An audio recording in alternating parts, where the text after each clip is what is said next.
hi there, and welcome to the very last session of tonight. It's a great pleasure to lead you to this last conversation today. My name is Lars Gaede.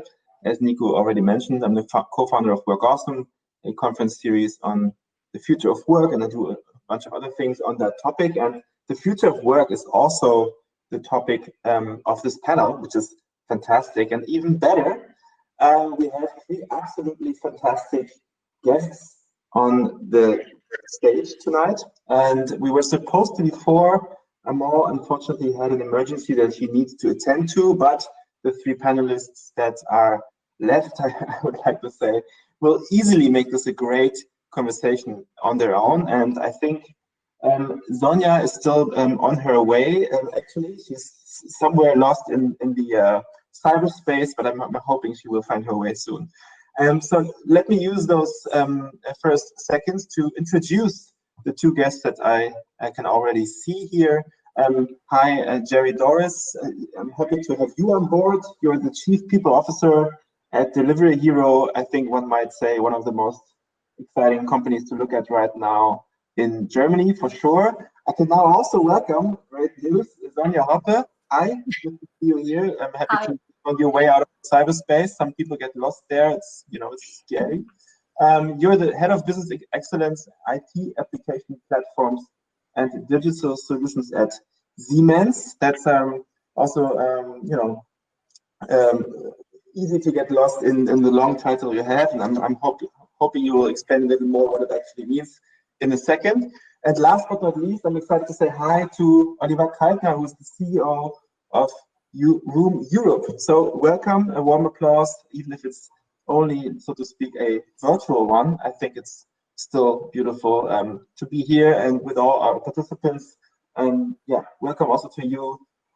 Thank you for staying on board for the very last panel. So without further ado, I would say let's jump into the topics. We don't have much time, and there's so many things to explore with you. Jeri, the very focus in your career in general, but maybe especially today as the CPO of Delivery Hero, has been creating the best possible employee experience. Let's call it that way. And I think this year was a very unusual one, one might say, for everybody. But in a sense, I think Delivery Hero had to deal with almost like two big challenges. One is not so amusing. I mean, obviously, COVID-19 was, a big issue for everyone, all around the world.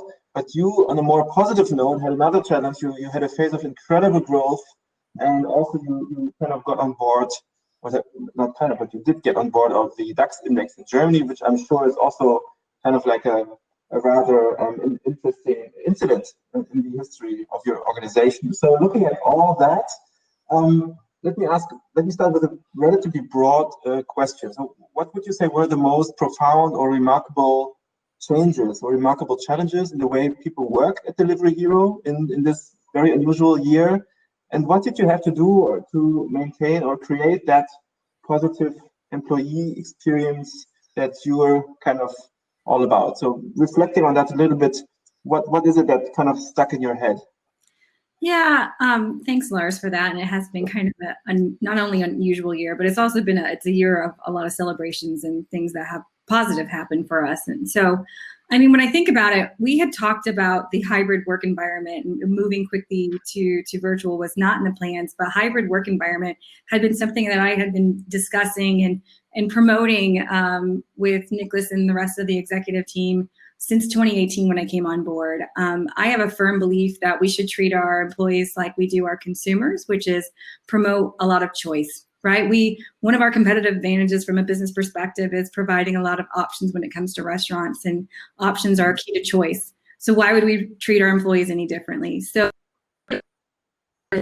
mentality in terms of office space and trying to be flexible before now, I think that really played to being able to be agile and into a completely so the things that we did to be really mindful was, and I say this all the time, is you stop thinking that you can just translate what you did in person to virtual, and you have to think outside of the box. And so one of the things that I have really challenged our managers in terms of engagement is being intentional with scheduling time that's not transactional. Because so calendars, we go, from one meeting to the next. We call it death by Zoom, and I think we forget those times to actually connect, right? Just to chat. So really making sure that we did quite a bit was communicate a lot, and frequently different methods of communication, may it be through Slack or may it be through Workplace. Really making sure that we're communicating, and we're communicating in line with our values, so that bring authentic. Also true for our employees, even when it was scary at the beginning of COVID, but now it's more normalized. The other thing that we're challenging, as I said to my team, was like, let's think outside of the box in terms of our events, our things that really drive engagement, and make them virtual, and think about different ways to do that. And then the last thing that don't assume that these things are going to go back to normal. Like, we need to plan for how things are already going, so that can evolve it and use this as an opportunity rather than reactive to it. So kind of use it as an opportunity, and don't wait for things to go back to normal, because they won't. Situations have changed. The world has changed. Therefore, let's use it as an opportunity to really move forward and adapt. Okay, that's great. I mean, we will get to that idea of what is the new normal going to be like, or is this even, does it even make sense to think in these categories? But let me ask you one more thing. So coming back to that death by Zoom topic, which I believe everybody knows too well, of course now you have to tell us how you actually solve that problem. So how do you keep people from dying by Zoom at Delivery Hero? What's the magic potion we're all waiting for? Yeah, I don't know if we have the magic potion, and I'm sure some of our employees will tell you that the days in which we all feel like it. I mean, I think it's important to make sure that you drive your calendar to you. And I think you have to be intentional with your time. And so, for my team, meeting-free days. That way gives you a chance just to kind of reflect, work on projects, and not be completely accountable to your calendar, and you have time for really being focused on innovation. And I also really recommend don't meetings over an hour.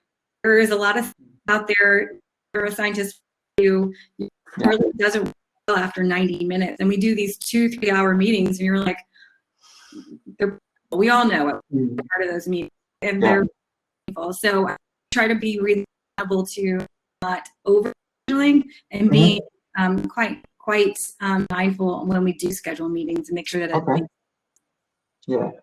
I know that SAP recently said that they would reduce the default time for meetings from 60 minutes to 50. So you always have these 10 minutes you can go, have a quick break, or eat something, or I don't know, do nothing, look out of the window for a moment. So I think it's interesting that not only younger or startup companies seem to be moving quite fast, but also bigger players like SAP have been adjusting. And Sonja, I think it's fair to say that you're also working for a bigger player who has been around for a while, at the times when Siemens was a startup a little further back down the line.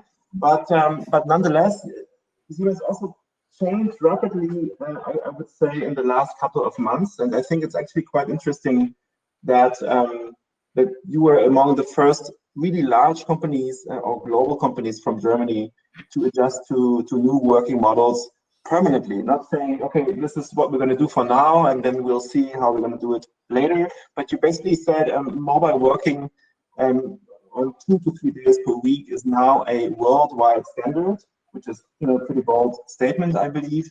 And the managing board also approved a new model of working that is completely independent of fixed locations. And I was actually quite amazed by that, because I know that a lot of even smaller companies are still trying to find their model. They're still fighting a lot, and it often leads to huge conflicts within companies, because of course new models threaten old traditional power structures, or the way leaders can lead, and all these things that can be deeply within the DNA of an organization. And so my first question would be, as someone who's looking at organizations from a bit of a scientific point of view once in a while, how did you get to that model? So how did you lead that discourse that kind of brought this model about? Was it top-down, bottom-up, something messy in between?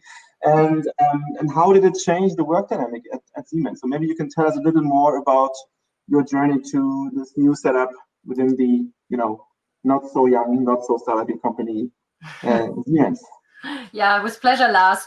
I mean, Siemens is about 170 years young, as I learned in a previous session. So we are still young and also agile, and actually working from home and also virtual collaboration have been proven practices for many years at Siemens for many teams. Yeah, I myself worked 1 or 2 days from home, for example, also in the past years. Especially because we have many international teams, that was a common practice already for many. However, I mean, COVID-19 forced us to completely change differently. And from one day to the next, Siemens enabled hundreds of thousands of people to really work from home. And there were no major hiccups, quite the opposite. IT, where I work for, was really honored and appreciated for the work we did. And now the announcement that mobile work for 2 to 3 days should become a common practice after COVID time, so post-COVID, is for me, let's say, a proof that the managing board really appreciates how effectively the people work from home. Yeah, it's a sign of trust and belief that mobile work can be really effective. Sometimes you even have to look after some people that they don't overdo it.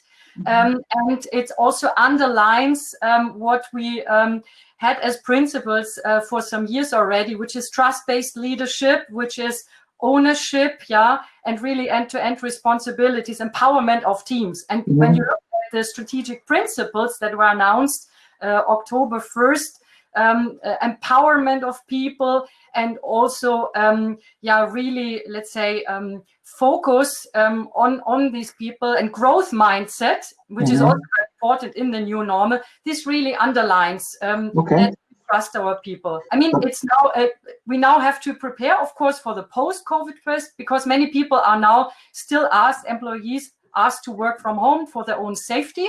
I haven't been to the office for 8 months now, and it works perfectly. And now we are preparing for the post-COVID phase, for example, using a tool, a comfy tool, Safe Workplace, for safe booking when the people come back to the office.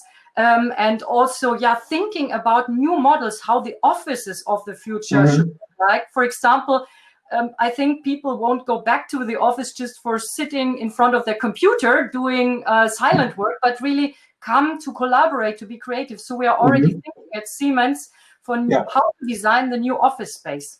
I think that's something that Oliver will probably be able to share some ideas about. But first of all, Sonja, one last question to you for now. That all sounds so incredibly frictionless and easygoing and simple.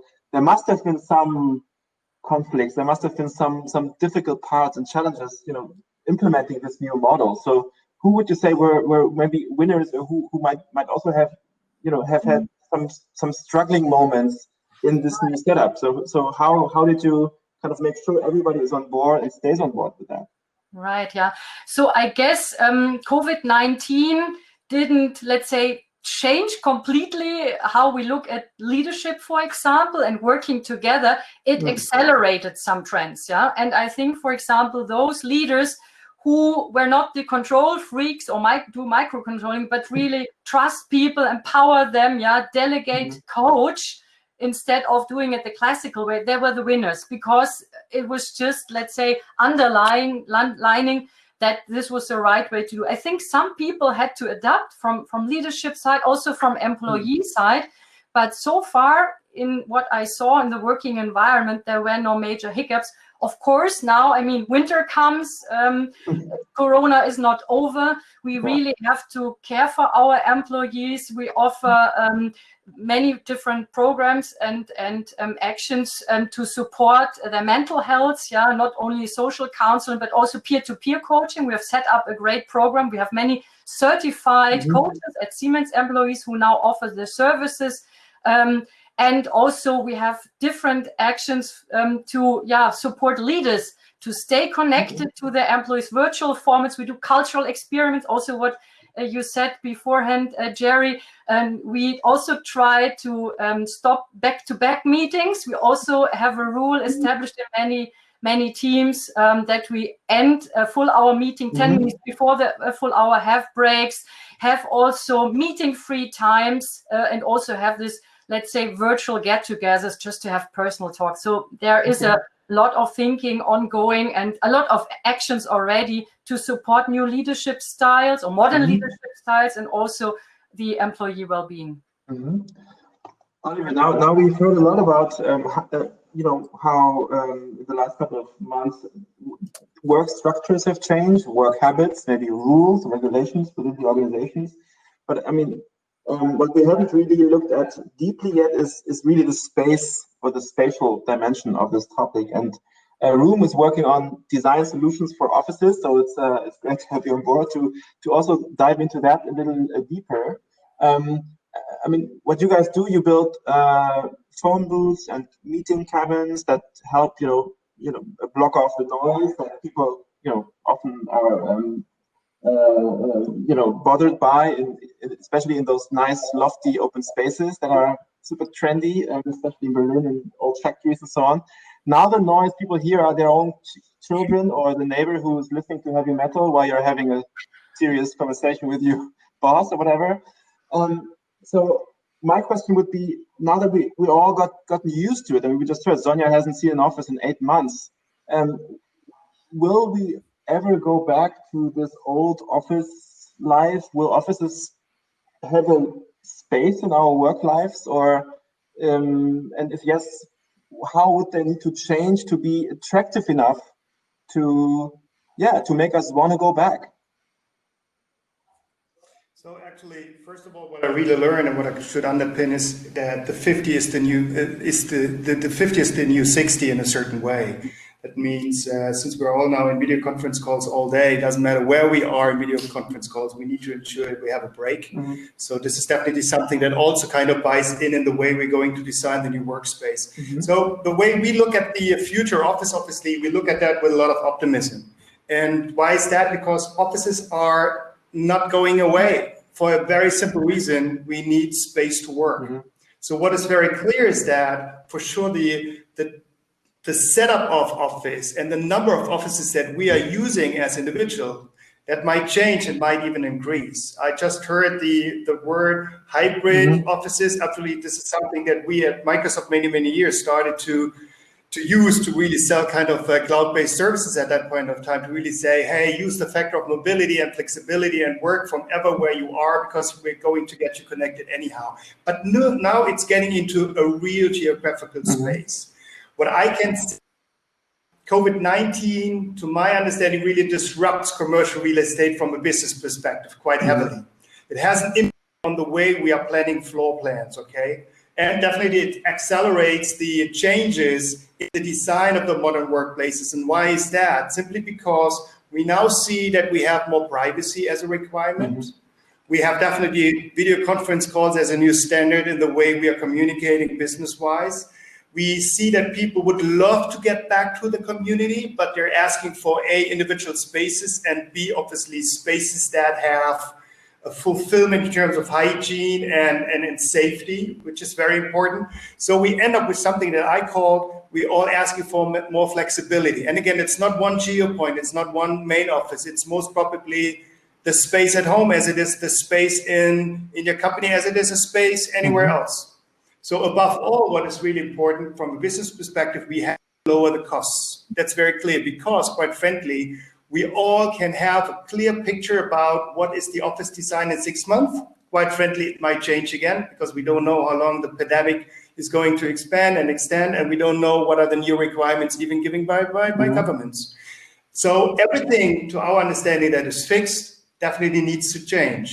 And that leads to the fact that any room-in-room solution that is adaptive, that is flexible, that can be reworked and redesigned and reshaped is exactly the thing that we need to have. And quite frankly, to my understanding, Doris has shown us that the principle in terms of office design over the last most probably 10 years, they were right, and we can fix that right now, but we have to fix that because we would like to get the people back into a safe environment. But again, it's not a single environment anymore. Jeri, Sonja, how are you rethinking the office space? I mean, many employees perceive it as, or say, you know, I have the feeling that my company just wants to save money. So they now discover that, oh, great, everybody's working in their old, you know, I don't know, closet or in the children's room or in the kitchen. And so, yeah, let's just have the floor space we have, and that's great for everyone. I'm sure that's not how you think about it, but how do you think about the new ways to utilize office spaces, and how does that affect the way you also work within your offices? Yeah, absolutely. And I think Sonja said it. I mean, we already were moving towards the hybrid. And what I mean by hybrid, it's like you have a choice of anything, right? So if you had come to our offices before the pandemic, on our third floor, we had already been testing out. We had a lot of phone booths. We had a lot of sofas, standing desks. You get to choose on how you do your best work. And so I think the thought is like you still need a place for collaboration. So that was what Sonja was mentioning, was collaboration is going to be what's key in an office space. So I think you need to be more intentional. It's gone are the days where you have one desk for one person, and you need to have a lot more fluidity in that. So I think, you know, we're still investing in real estate. We're just investing in a different way. And that is a lot more flexibility, which is what Oliver was mentioning. And so to me, I mean, environment is so key for the employee experience. Is actually one of the drivers that we look at quite a bit. And we still gauge it. Even if you are at home, we want to know, how do we impact that environment? If we can, may it be additional benefit, may it be some more support, tools, resources, so that you have a great environment anywhere. But when it comes to workspace, it's something, it will still be there post-pandemic. It will look different. It will still be there. And as Sonja said, it just accelerated things that I was hoping in a strategy, rather than going away from the one-to-one, which was quite a challenge, by the way. And it took a pandemic, is my joke, which is not a really great joke, to kind of move and accelerate that mindset of having more flexibility. So, I mean, I think, you know, the other two have already said it. It's we are still investing in workspace because collaboration is going to still be key. People are going to need to be able to interact, but we don't want to think about work environment anywhere that may be, and how do we impact that as a business.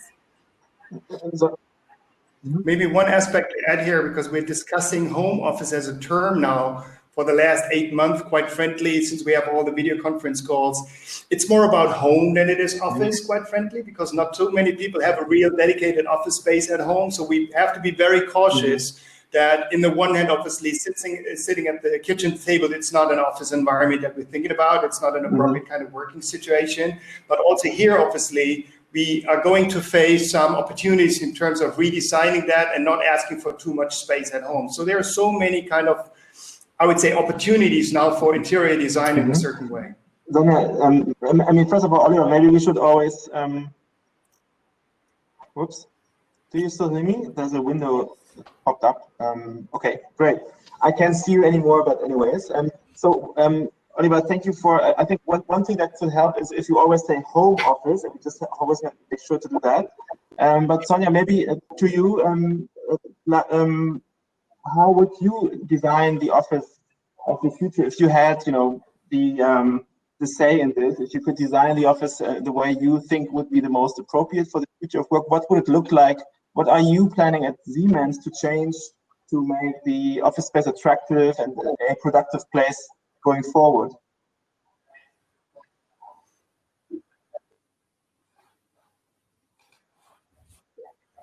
Yeah.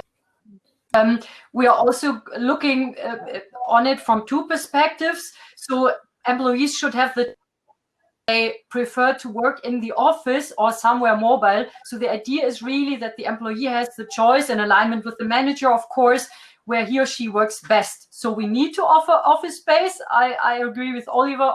Offices will not be away, but we will have office space as a place for joint creative collaboration, for coming together, for creating something. So we need really different parts of it within an office for the team, also for who don't have a home, kids, for example. And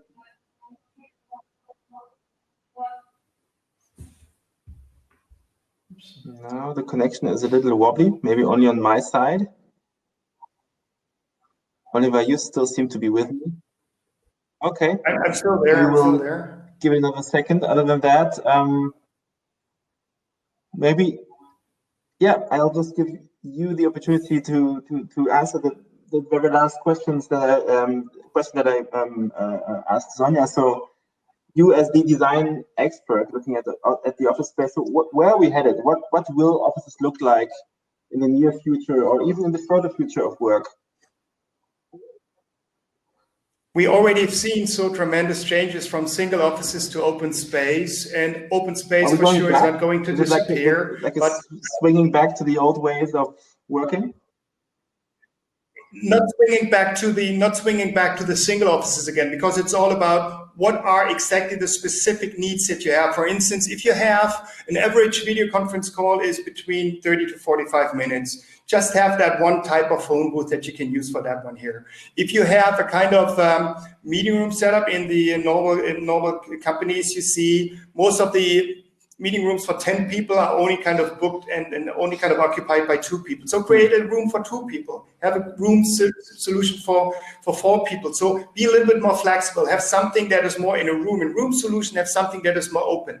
So we already have seen some of these kind of developments, but quite frankly, the startups have to reorganize their working space because they have kind of a lot of people in a very, very small space, and the more traditional companies most probably now go the final step from individual office to open space with a more hybrid solution in a room solution. So it's all about what are the requirements that comes from the users, from your employees. And most probably this is the most important disruption. Employees will let you know what they expect. It's not facility management coming up with a plan. It's facility management that has to execute on the requirements coming from the employees. Well, I think that was a great last question, or no, not the last question was so great, but the last answer certainly was. I think we lost Sonja and Jeri somewhere in the cyberspace, but I would like to say thank you to all the 3 of you. Nonetheless, maybe Sonja and Jeri, maybe you can hear us somewhere out there. We are very grateful for having been part of this panel. And thank you again also, Oliver, to you and to all the participants. And I'm now going back to Nico, who will take over.